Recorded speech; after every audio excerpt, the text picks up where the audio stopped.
नमस्कार. आज आपण श्री संत ज्ञानेश्वर महाराज कृत हरिपाठ ऐकणार आहोत.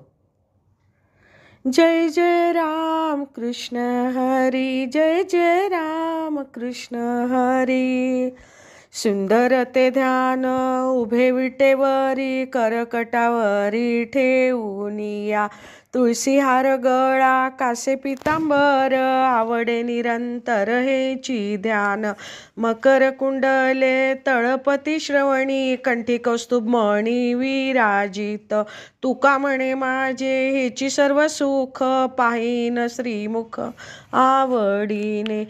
देवाची ये द्वारी उभा क्षणभरी, तेने मुक्तिचारी साधियेल्या. हरिमुखे म्हणा, हरिमुखे म्हणा, पुण्याची गणना कोण करी. असोनी संसारी जिव्हे वेगू करी, वेदशास्त्र उभारी बाह्य